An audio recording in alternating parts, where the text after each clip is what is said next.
नमस्कार दोस्तों, crime story channel पर मैं राजेश आपका स्वागत करता हूं। दोस्तों, आज मैं आपको अपराध की जिस पहली वारदात के बारे में बताने जा रहा हूं, वो वारदात धार मध्य प्रदेश में हुई थी। तो चलिए दोस्तों, जानते हैं इस वारदात के बारे में। सुबह के यही कोई 7 बजे थे, तभी धार जिले के अमजेरा थाना प्रभारी रतनलाल मीणा को थाना इलाके में एक युवक की मौत की खबर मिली। सूचना पाते ही टीआई मीणा के निर्देश पर एसआई राजेश सिंगार पुलिस टीम को लेकर मौके पर पहुंच गए, जहां कमरे में 28 साल के अजय भायल का शव पड़ा हुआ था। घटना के समय घर में अजय की पत्नी मंजू मौजूद थी, जिसने शुरुआती पूछताछ में बताया कि रात को हम दोनों खाना खाकर अपने बिस्तर पर सो गए थे, जिसके बाद सुबह उठकर उसने देखा कि पति की मौत हो चुकी है। एसआई सिंगार को मंजू के हाव भाव कुछ अजीब लगे, क्योंकि मंजू बेबाक होकर घटना की जानकारी दे रही थी, जबकि एक जवान पति के मरने के बाद किसी भी औरत का इस तरह बात करना असंभव था, वो भी तब जब उसके पति का शव उसके सामने पड़ा हो। एसआई राजेश ने ये बात अपने ध्यान में नोट कर ली। उन्होंने पूरी स्थिति से टीआई रतनलाल मीणा को अवगत कराया। शव पोस्टमार्टम के लिए भेजने से पहले उन्होंने पूरे घर की अच्छी तरह से तलाशी ली, पर वहां कहीं भी कोई नोट नहीं मिला। ये बात 26 अगस्त 2020 की है। ये हत्या है या फिर कुछ और, ये तय करने के लिए पुलिस को पोस्टमार्टम रिपोर्ट का इंतजार था। तब तक मामला संदिग्ध था। इसी दौरान प्रारंभिक पूछताछ में अजय के घर वालों ने अपने बेटे की मौत को हत्या बताते हुए उसकी पत्नी मंजू पर शक जाहिर किया। उनका कहना था कि मंजू का चाल चलन ठीक नहीं था, जिसकी वजह से पति पत्नी में आए दिन झगड़ा होता रहता था। इतना ही नहीं, जिस रात अजय का शव मिला था, उस रात भी उसकी पत्नी और अजय के बीच झगड़ा होने की बात पुलिस की जानकारी में आई, मगर मंजू ने इस बात से इनकार कर दिया। उसका कहना था कि उसके पति कई दिनों से परेशान रहने लगे थे। मैंने उनसे परेशानी की वजह भी जानने की कोशिश की, लेकिन उन्होंने इस बारे में कुछ नहीं बताया। जांच अधिकारी एसआई राजेश सिंगार ने पोस्टमार्टम रिपोर्ट आने से पहले की जांच कर पता कर लिया था कि मृतक अजय और उसकी पत्नी दोनों न केवल शराब पीने के शौकीन थे, बल्कि गांव में अवैध रूप से शराब का धंधा भी करते थे। जाहिर सी बात है, जहां शराब का धंधा होता है वहां लड़ाई झगड़ा होना कोई अजूबा नहीं है, इसलिए दोनों के झगड़े पर कोई ध्यान नहीं देता था। इस बीच पुलिस को अजय की पोस्टमार्टम रिपोर्ट मिल गई, जिसमें साफ बताया गया था कि अजय की मौत गला दबाने से की गई है। बात साफ थी कि हत्या करने के बाद उसे लटकाया गया था, क्योंकि अजय का शव घर के अंदर मिला था और रात में उसकी 25 साल की बेहद खूबसूरत पत्नी मंजू उसके साथ में थी। इसलिए टीआई मीणा जानते थे कि ये संभव नहीं है कि पत्नी घर में सोती रहे और कोई बाहर से आकर पति की हत्या करके चला जाए। इसलिए उनके निर्देश पर जांच अधिकारी एसआई सिंगार ने मृतक की पत्नी मंजू से बार बार पूछताछ की, जिसमें एक समय ऐसा आया कि वो खुद अपने बयानों में उलझ गई, जिससे उसने अपने 2 प्रेमियों मनोहर और सावन निवासी राजपुरा के साथ मिलकर पति की हत्या करने की बात स्वीकार कर ली। पुलिस ने आरोपियों के ठिकाने पर छापे मारकर उन्हें भी गिरफ्तार कर लिया, जिसके बाद अपने दोनों प्रेमियों के साथ मिलकर हत्या कर दिए जाने की कहानी कुछ इस प्रकार से सामने आई। अजय मध्य प्रदेश के जिला धार के गांव नालापुरा में अपनी पत्नी मंजू के साथ रहता था। अजय के पास आय का कोई साधन नहीं था, इसलिए अजय ने घर पर छोटी मोटी किराने की दुकान खोल रखी थी, जिससे उसका मुश्किल से ही गुजारा हो पाता था। अजय की पत्नी मंजू जितनी खूबसूरत थी, उतनी ही दिमाग से तेज भी, इसलिए उसने अजय को सलाह दी कि अकेला गुड़ तेल बेचने से उनकी दाल रोटी नहीं चलने वाली, इसलिए हम किराने की ओट में शहर से शराब लाकर बेचना शुरू कर देते हैं, जिससे काफी कमाई हो सकती है। इस काम में अजय ने पुलिस का डर होने की बात कही, तो मंजू ने कहा कि ये बात तुम मुझ पर छोड़ दो। अजय पत्नी की बात पर राजी हो गया, जिससे उसने शहर से शराब लाकर दुकान में रखकर बेचनी शुरू कर दी। कहना नहीं होगा कि शराब पीने वाले रेट के चक्कर में नहीं पड़ते, इसलिए गांव के शौकीन लोग मंजू से मुंह मांगे दाम पर शराब खरीदने लगे। गांव का संपन्न किसान मनोहर पटियार भी शराब का शौकीन था। इसलिए जब उसे पता चला कि मंजू और अजय गांव में शराब बेचने लगे हैं, तब से मनोहर ने शहर से शराब खरीदनी बंद कर दी। मंजू जानती थी कि शराब के शौकीन मजबूरी में ही महंगी शराब उससे खरीदते हैं, वरना लोग शहर से ही अपने लिए शराब खरीद कर लाते थे। लेकिन मनोहर उसका रोज का ग्राहक था। इसलिए एक दिन मंजू ने मनोहर से पूछ लिया, अब शहर से शराब खरीद कर नहीं लाते क्या? मेरा यहाँ रोज रोज आना तुम्हें अच्छा नहीं लगता क्या? मनोहर ने उल्टा उसी से सवाल कर दिया, नहीं ये बात नहीं है, बस ऐसे ही पूछ लिया। वो बोली, अब पूछ लिया है तो कारण भी सुन लो। तुम जिस बोतल को हाथ लगा देती हो ना, उस बोतल का नशा और भी बढ़ जाता है, इसलिए मुझे तुम्हारे यहाँ की शराब अच्छी लगती है। मनोहर ने मंजू की प्रशंसा करते हुए कहा, ऐसा है क्या? मनोहर की बात सुनकर मंजू ने मुस्कुराते हुए बोला, हाँ, क्योंकि तुम्हारे छू भर लेने से शराब में तुम्हारा नशा भी घुल जाता है। मनोहर ने मुस्कुराते हुए कहा और शराब की बोतल पकड़ते समय मंजू की उंगलियां दबा दी। मंजू बच्ची तो थी नहीं जो इसका मतलब ना समझती, लेकिन वो अपने रोज के ग्राहक को नाराज नहीं करना चाहती थी। इसलिए मुस्कुराते हुए बोली, क्या बात है मनोहर बाबू, आज पीने से पहले ही चढ़ गई है क्या? हाँ, तुमसे 4 बातें जो हो गई है, मनोहर ने उससे कहा और अपनी बोतल लेकर चला गया। उस दिन के बाद से मनोहर और मंजू के बीच अनकहे तौर पर नजदीकी बढ़ने लगी, जिससे कुछ दिनों के बाद मनोहर मंजू के घर में ही बैठकर शराब पीने लगा। मंजू भी शराब पीने की शौकीन थी, सो एक दिन वो भी मनोहर के साथ पैग से पैग भिड़ाने लगी, जिसके चलते शराब के नशे में दोनों के बीच में अवैध संबंध भी बन गए। मंजू खूबसूरत और जवान थी, मनोहर को उसकी जरूरत थी और मंजू को मनोहर के पैसों की। इसलिए मनोहर उस पर पैसे लुटाते हुए लगभग रोज ही मंजू के साथ उस वक्त समय बिताने लगा जब उसका पति अजय दुकान का सामान लेने शहर गया होता था। राजपुरा गांव का रहने वाला सावन हेयर कटिंग सैलून चलाता था। वो शराब का शौकीन भी था और मनोहर का दोस्त भी, इसलिए कभी कभार वो मनोहर के साथ मंजू के यहाँ शराब पीने चला जाया करता था। इस दौरान वो जल्दी ही समझ गया कि मनोहर और मंजू के बीच शारीरिक संबंध भी है, तो मौके का फायदा उठाकर उसने मनोहर से कहा कि वो उसे भी मंजू संग सोने का मौका दिलवा दे। मनोहर ने मंजू से सावन को एक बार खुश करने को कहा तो मंजू थोड़ी नानुकुर के बाद मान गई, लेकिन इसके बाद कुछ ऐसा हुआ कि मनोहर के अलावा सावन के साथ भी मंजू के स्थायी अवैध संबंध बन गए। चूंकि मनोहर और सावन दोनों दोस्त थे और साथ में ही शराब पिया करते थे, इस वजह से कई बार वे दोनों एक साथ मंजू के संग अय्याशी कर चुके थे। लेकिन कोरोना के कारण देश में लॉकडाउन लग जाने से अजय का सामान खरीदने के लिए शहर जाना बंद हो गया। दूसरा, उसके पास शराब का स्टॉक भी खत्म हो गया था। इससे अजय और मंजू की कमाई पर ब्रेक तो लगा ही, साथ ही मंजू के संग मनोहर और सावन की अय्याशी पर भी ब्रेक लग गया, जिससे दोनों दोस्त मंजू से मिलने के लिए परेशान होने लगे। इस बीच एक दिन गांव में अपने दोस्तों के साथ अजय को ताश खेलते देख मनोहर और सावन मंजू के घर पहुंच गए और एक साथ मंजू के संग वासना का खेल खेलने लग गए। इस बीच अजय के घर आ जाने से तीनों रंगे हाथों पकड़े गए। पत्नी को अय्याशी का घिनौना खेल खेलते देखकर अजय पागल होकर गुस्से में उसकी पिटाई करने लगा, जिसके बाद तो ये आए दिन का काम होने लगा। अजय बात बात पर उसकी अय्याशी का ताना देकर उसे पीटने लगा। इससे मंजू तंग आ गई। उसने ये बात अपने प्रेमियों को बताई तो वे अजय के साथ रंजिश रखने लगे। इस दौरान लॉकडाउन फिर से हट जाने से मंजू अवैध शराब बेचने लगी। मनोहर शराब लेने उसकी दुकान पर अभी भी जाया करता था, लेकिन अब पहले जैसी अय्याशी संभव नहीं थी।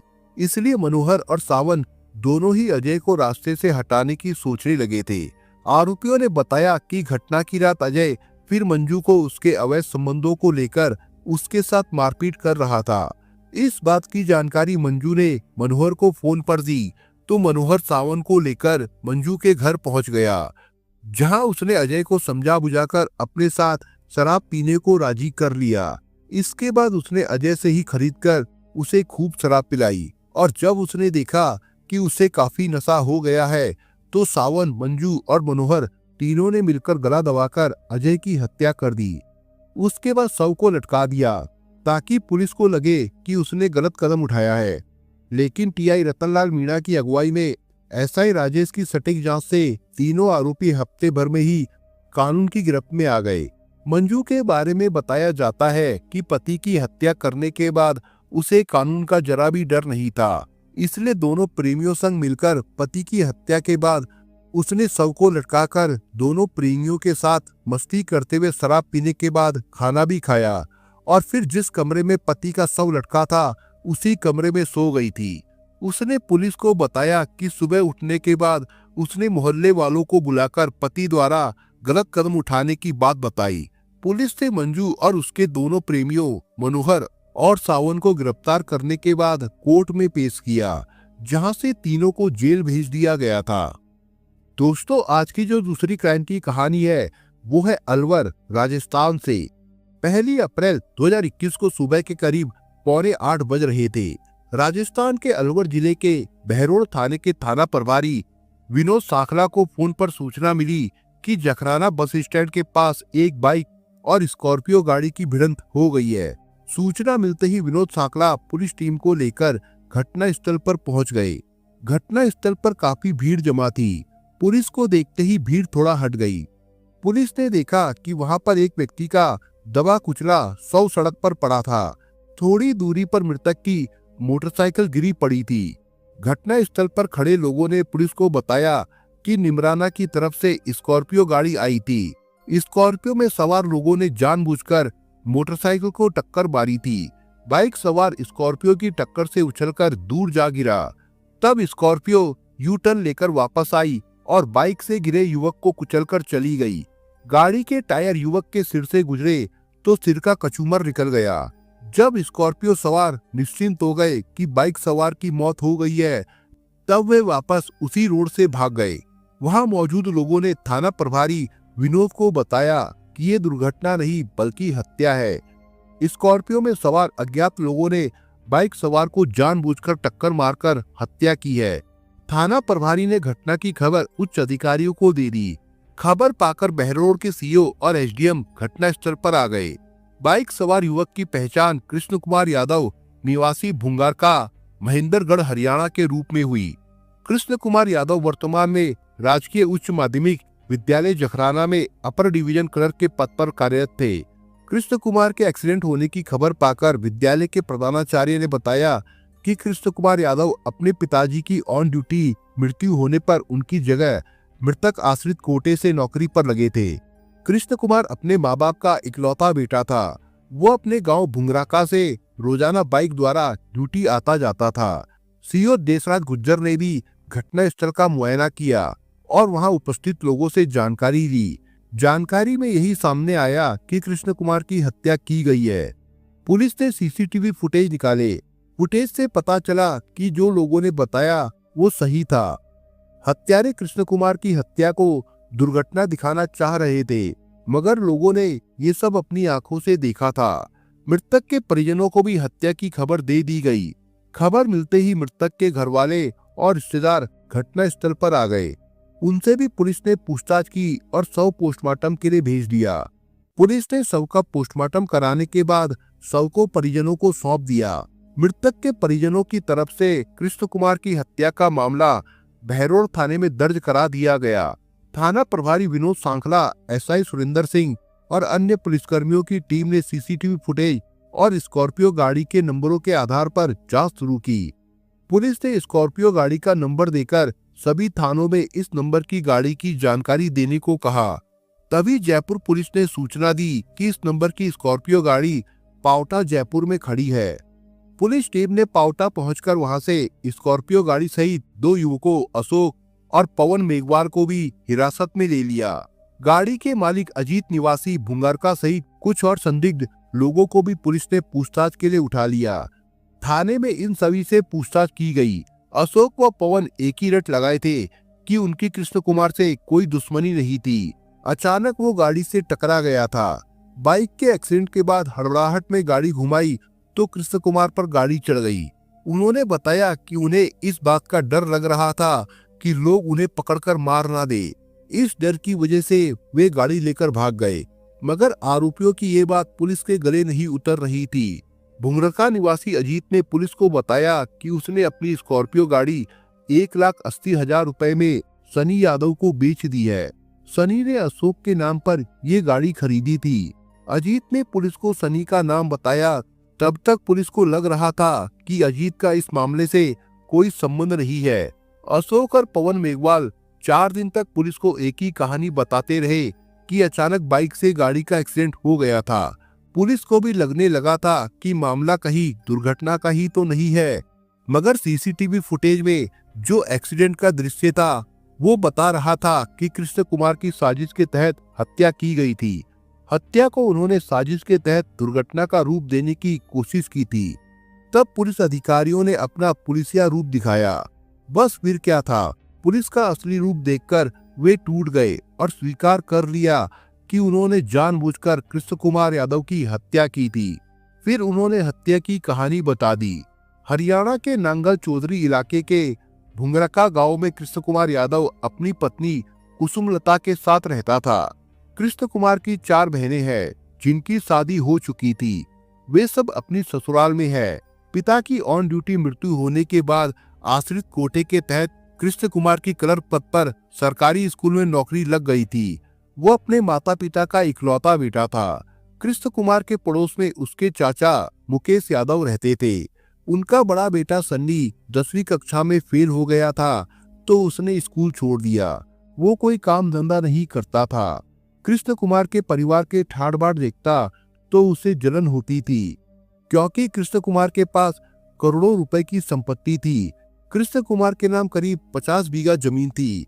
जोधपुर राजस्थान के फलोदी में 17 बीघा जमीन, बहरोड में 2 कमर्शियल प्लॉट, भुंगरका गांव में 32 बीघा जमीन व आलीशान मकान था। ये सब कृष्ण कुमार के नाम था। सनी ने योजना बनाई कि अगर कुसुमलता को वो प्यार के जाल में फंसाकर कृष्ण कुमार को रास्ते से हटा दे तो वो कुसुमलता से शादी करके उसकी करोड़ों की प्रॉपर्टी का मालिक बन सकता है। आज से करीब 3 साल पहले सनी ने कुसुमलता पर डोरे डालने शुरू कर दिए। कुसुमलता रिश्ते में उसकी भाभी लगती थी। सनी से कुसुमलता उम्र में 10 साल बड़ी थी, मगर वो जायदाद हड़पकर करोड़पति बनने के चक्कर में अपने से 10 साल बड़ी भाभी के आसपास दुम हिलाने लगा था। कृष्ण कुमार ड्यूटी पर चला जाता तो कुसुमलता घर में अकेली रह जाती थी। कृष्ण कुमार की गैरमौजूदगी में सनी उसकी बीवी के पास चला जाता था। सनी कुसुमलता के चाचा ससुर का बेटा था। वो भाभी से हंसी मजाक करते करते उसे बाहों में भरकर बिस्तर तक ले आया। कुसुमलता भी जवान देवर की बाहों में खेलने लगी। वो सनी की दीवानी हो गई। सनी की मजबूत बाहों में कुसुमलता को जो शारीरिक सुख का चस्का लगा वो दोनों को पतन के रास्ते पर ले जा रहा था। सनी ने कुसुमलता को अपने रंग में ऐसा रंगा कि वो उसके लिए पति के प्राण तक लेने पर आमदा हो गई। आज से करीब 1.5 साल पहले सनी ने कुसुमलता से कहा, कुसुमलता तुम रात में कृष्ण कुमार को बिजली के करंट का झटका देकर मार दो। इसके बाद हम दोनों के बीच कोई तीसरा नहीं होगा। पति की जगह तुम्हारी नौकरी भी लग जाएगी।